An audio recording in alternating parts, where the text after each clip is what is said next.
নদীকে আটকে রেখে বিদ্যুৎ তৈরির পুরনো পদ্ধতি নিয়ে বহুদিন ধরেই চলছে বিতর্ক। ভারতে এমন বড় প্রকল্পের সংখ্যা প্রায় 200, কিন্তু এগুলোর পেছনে রয়েছে উচ্ছেদের, নদীর জল শুকিয়ে যাওয়ার বা পাহাড়ের পরিবেশ বদলে যাওয়ার মতন অনেক গল্প। তাহলে উপায়? অস্ট্রিয়ায় চলছে একটি পরীক্ষামূলক প্রকল্প, যেখানে ইঞ্জিনিয়াররা তৈরি করছেন জলবিদ্যুৎ তৈরির ছোট্ট যন্ত্র, যা নদীকে বাঁধে আটকে রেখে নয়, বরং নদী স্রোতে ভাসমান অবস্থাতেই কাজ করে, যা মাছেদেরও ক্ষতি করে না। এই পরীক্ষামূলক পরিচ্ছন্ন বিদ্যুৎ পাওয়ার যন্ত্রটি, প্রকল্পটি ছোট হলেও হয়তো আমাদের বিকল্প পথ দেখাবে।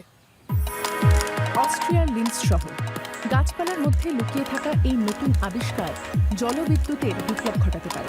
এজন্য বাঁধ লাগবে না, জলাধার বানাতে হবে না। এই স্ট্রম বয়ে বা পাওয়ার বয়ে কাজ করে নিঃশব্দে, দক্ষভাবে, এমনভাবে তা বানানো যাতে প্রকৃতির উপর খুব কম প্রভাব পড়ে।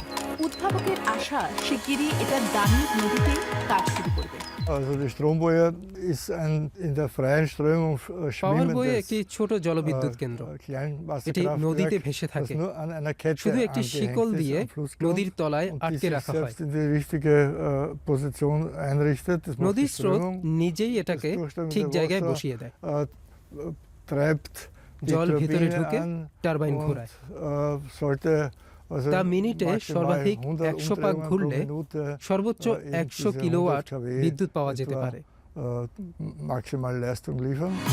স্মার্টেল বছরের পর বছর ধরে এই প্রযুক্তি নিয়ে পরীক্ষা নিরীক্ষা করছেন। তিনি জানান, মাছের জন্য এটা পুরোপুরি নিরাপদ। ভাসমান কাঠ বা জলস্তর বাড়লেও সমস্যা নেই, আর খুব শিগগিরই তা বাণিজ্যিকভাবে বানানো যাবে। দানিউব নদীতে অনেকগুলি বড় সমস্যা আছে। শুধু বন্যা বা ভাসমান আবর্জনা মোকাবিলা করাই নয়, লাভজনক উপায়ে কিভাবে বিদ্যুৎ উৎপাদন করা যায় এবং একই সাথে কিভাবে সর্বোচ্চ দক্ষতা কাজে লাগানো যায়, এসবের জন্য বড় আকারে গবেষণা করতে হয়েছে। স্রোত বরাবর প্রায় 200 কিলোমিটার দূরে কর্নয়বুর্গ শহরের অবস্থান।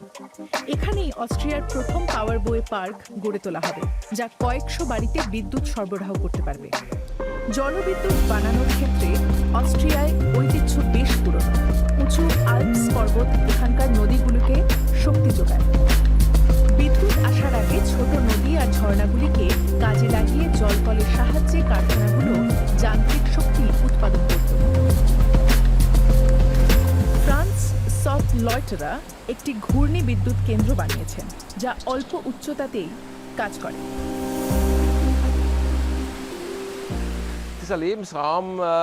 এই ঘূর্ণিপুলটির ভেতরে নিচ থেকে একটি বাস্তুতন্ত্র গড়ে উঠেছে।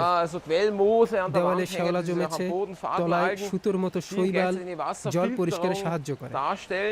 সোজা কথায় বলতে গেলে, কল্পনা করুন আপনি জলের উপরিভাগ বড় করে তুলছেন এবং উপরে স্রোতের গতি বাড়িয়ে দিচ্ছেন।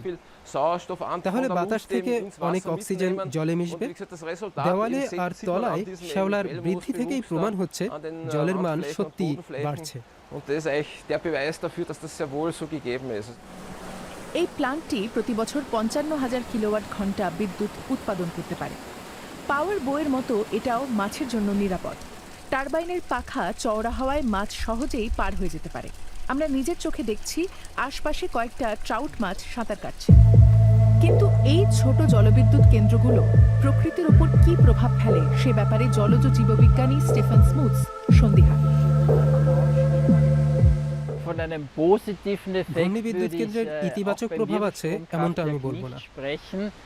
এটা জলের প্রবাহের ধরন বদলে দেয়, একটা সরু জায়গা তৈরি করে। সব জলকে সেখান দিয়ে যেতে হয়।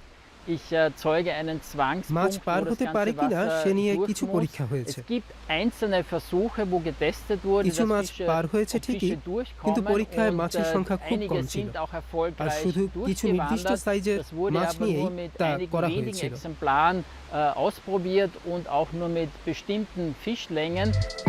বড় আকারের জলবিদ্যুৎ কেন্দ্রের মতো ঘূর্ণি বিদ্যুৎ কেন্দ্র আর পাওয়ার বয়ে থেকে অনেক বিদ্যুৎ উৎপাদন হয় না, কিন্তু আকার ছোট হওয়ায় এগুলো বসানো সহজ এবং কিছু জায়গার জন্য সুবিধাজনক।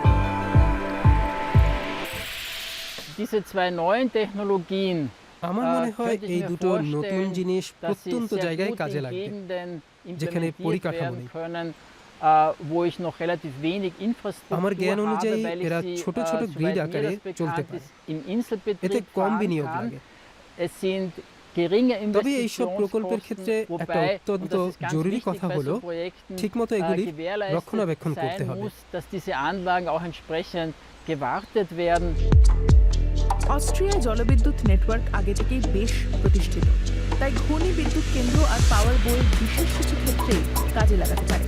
সেই সঙ্গে লাল ফিতার অতিরিক্ত বাধা তো আছে, কিন্তু দুটোই দেখিয়ে দিয়েছে জলবিদ্যুতের মতো প্রতিষ্ঠিত ক্ষেত্রেও নতুন উদ্ভাবন আসতে পারে।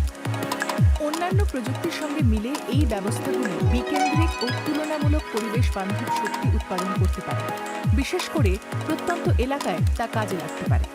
তবে সবথেকে বড় অনিশ্চয়তা জল নিয়ে, কারণ জলবায়ু পরিবর্তনের এই সময় জলের পরিমাণ আর তার শক্তি সম্পর্কে অনুমান করা ক্রমশ কঠিন হয়ে যাচ্ছে।